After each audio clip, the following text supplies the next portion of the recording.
Assalamualaikum warahmatullahi wabarakatuh. Halo, perkenalkan nama aku Erika Sri Setiadi Putri dari Fakultas Ekonomi jurusan Manajemen. Kalian tahu nggak aku mau ngapain di sini? Nah, aku mau menjelaskan tentang materi-materi yang telah disampaikan kemarin di acara PBAK Universitas. Peserta PBAK diikuti oleh mahasiswa baru sebanyak 3.794 orang dan angkatan 2020 yang belum lulus PBAK tahun lalu sebanyak 43 orang. Pemateri dari Wakil Rektor 1 UIN Maulana Malik Ibrahim Malang. UIN Maulana Malik Ibrahim Malang terdiri dari 7 fakultas yang berbeda, yakni ada Fakultas Tarbiyah dan Ilmu Keguruan, itu adalah fakultas yang paling tua. Ada juga Fakultas Syariah, Fakultas Humaniora, Fakultas Psikologi, Fakultas Sains dan Teknologi, dan juga Fakultas Kedokteran dan Ilmu Keperawatan. Kini UIN Maulana Malik Ibrahim Malang berada di tahap pengakuan internasional dan reputasi internasional. Oleh karena itu, UIN Malang sedang memperbanyak event internasional, mahasiswa abroad, program studi internasional, dan lain-lain. Upaya internasionalisasi dilakukan dengan mendorong para dosen dan mahasiswa untuk membuat jurnal internasional. Mahasiswa diwajibkan untuk research dan mempublish jurnal nasional atau internasional sebagai tugas akhir untuk menaikkan predikat kampus. UIN Maulana Malik Ibrahim Malang memadukan pengetahuan umum dan agama untuk membentuk karakter melalui Mahat Al-Jami'ah selama 1 tahun. UIN Malang juga memiliki beberapa fasilitas yang menaungi mahasiswanya seperti lembaga bahasa di mana ada bahasa Inggris, bahasa Arab, dan bahasa Mandarin. Perkuliahan berlangsung selama 8 semester dengan 160-150 SKS, dengan penelitian sebagai pengabdian masyarakat dengan mata kuliah profesi, dengan KKN, yudisium, hingga akhirnya wisuda. Mata kuliah UIN Malang ini dijadikan sebagai pengembangan kepribadian yang merupakan ciri khas UIN Maulana Malik Ibrahim Malang. Mata perkuliahannya terdiri dari mata kuliah dasar, agama, bahasa, dan filsafat dengan mata kuliah fakultas yang membedakan antar fakultas dan matkul program studi yang membedakan antar prodi. Pada tahun 2021, pembelajaran dilakukan secara daring melalui platform Zoom, Google Meet, e-learning, dan lain-lain. Kemudian untuk sistem siakat mahasiswa baru semester 1 dipaketkan, sedangkan semester 2 sampai seterusnya diambil secara mandiri dengan berkonsultasi dengan DPA atau dosen penasehat akademik. Perkuliahan dimulai pada tanggal 6 September sampai Desember 2021 dengan melalui UTS dan UAS. Setelah UAS, mahasiswa akan mendapatkan KHS atau Kartu Hasil Studi, di mana di sana tertera IPK. IPK berpengaruh terhadap SKS. Semakin kecil IPK, semakin sedikit. Semakin besar IPK, maka akan semakin banyak alias cepat lulus. Mahasiswa UIN Malang diharapkan aktif dan dapat menjadi mahasiswa yang bermanfaat. Pemateri Dr. Haji Ahmad Fathah Yasin, MAG. Kita adalah the best human material. Mahasiswa baru harus mengupayakan diri baik secara mental dan spiritual dalam mengikuti perkuliahan. Orang yang memiliki mental spiritual memiliki 3 indikator, yaitu 1. Berpikir ilmiah. Mahasiswa baru harus melandasi pikiran dengan pengetahuan umum dan agama. 2. Berperilaku islami dengan cara tampil dengan style khas UIN Malang, yakni berpakaian islami dan tidak berambut gondrong serta berbicara sopan dan sebagainya. 3. Menjadi mahasiswa yang kreatif dan terampil dalam bermasyarakat. UKM. Apa itu UKM? UKM adalah wadah untuk memenuhi bakat mahasiswa. Jika akan lulus, mahasiswa akan dituntut untuk mengumpulkan SKKM atau Satuan Kredit Kegiatan Mahasiswa yang juga aktif dalam berorganisasi. Lulusan UIN Malang tidak hanya sekedar menjadi ustadz atau ahli agama, tetapi juga bisa menjadi lainnya. Kita harus bangga menjadi mahasiswa UIN karena kita tidak hanya diajarkan ilmu pengetahuan, namun kita juga diajarkan ilmu keagamaan. DEMA terkait organisasi Dewan Eksekutif Mahasiswa merupakan organisasi mitra kampus yang merupakan lembaga eksekutif mahasiswa di lingkungan ataupun di level universitas. DEMA ada beberapa lingkungan, yaitu terdiri dari lingkungan universitas dan lingkungan fakultas.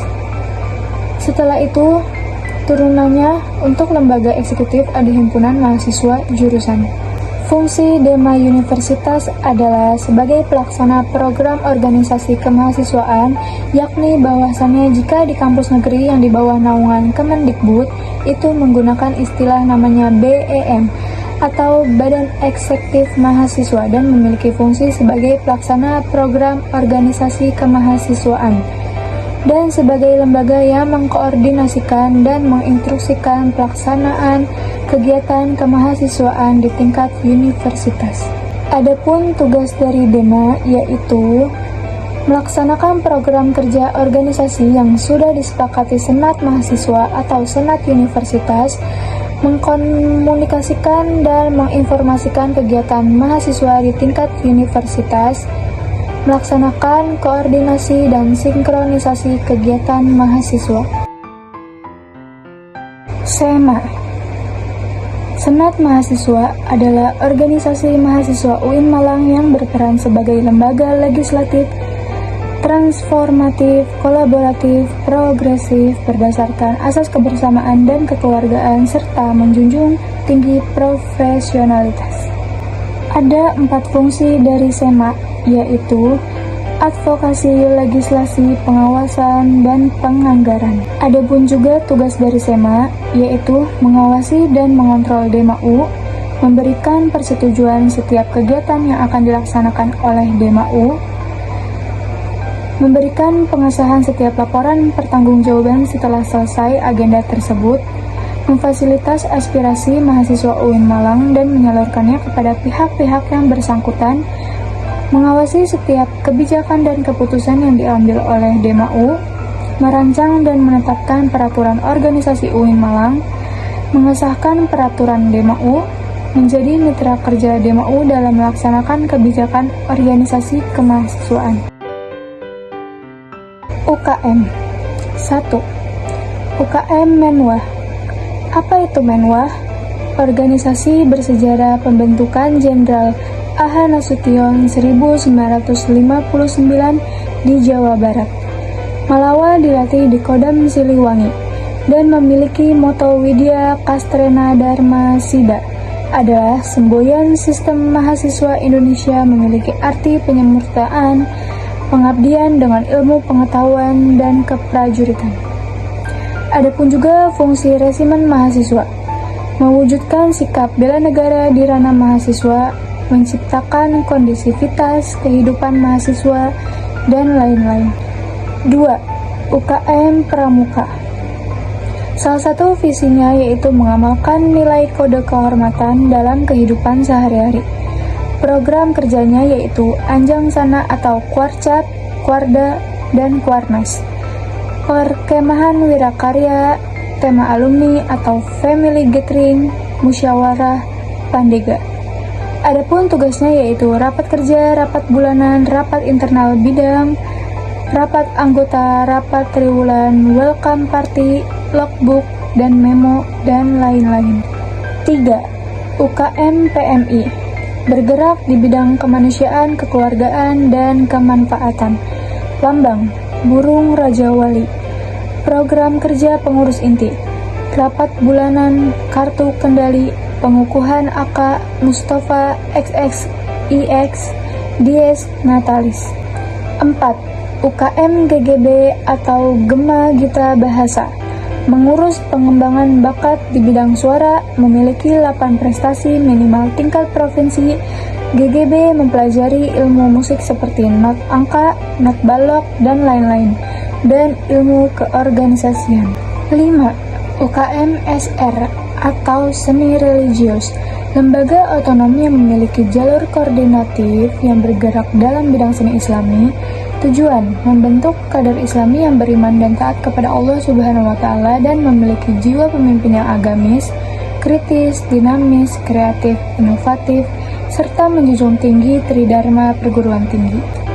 6. UKM Teater. Terdapat bidang seni, musik, tari, sastra, aktor, dan lain-lain. 7. UKM Mapala Tursina. Organisasi pencinta alam, kegiatan utamanya yaitu rekreasi atau mendaki, sosial, olahraga, ilmiah. 8. UKM Junior atau unit olahraga. Wadah memfasilitasi mahasiswa dalam bidang olahraga, menaungi 7 cabang olahraga yaitu sepak bola, bola voli, bulu tangkis, tenis meja, bola basket, sepak takraw, catur. 9.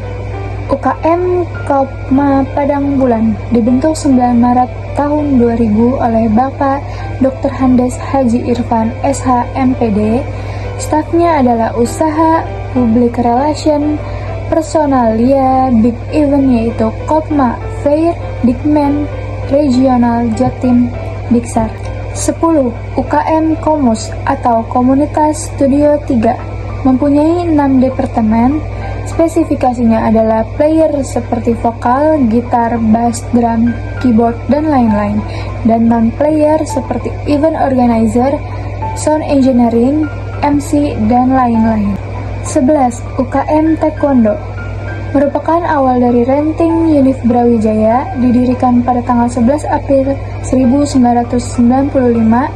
Agenda rutinnya yaitu try-in, Gasuku, dan Diklat. 12. UKM Jepret Club atau JC.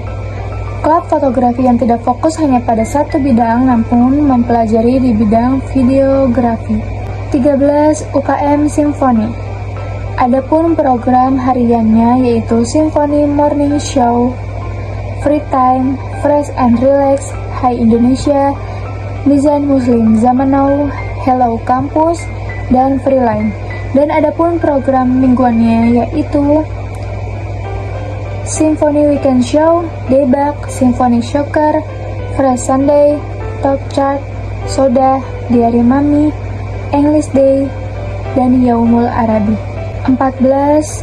UKM LKP2N, Lembaga Kajian, Penelitian, dan Pengembangan Mahasiswa yang berdiri pada tanggal 1 Juli 1999. 15. UKM UAOM Inovasi, unit kegiatan mahasiswa yang bergerak di bidang jurnalistik dan didirikan pada tanggal 21 Maret 1986 di Malang, Jawa Timur. Pemateri Bapak M. Hasanuddin Wahid, Menhum, anggota DPR RI.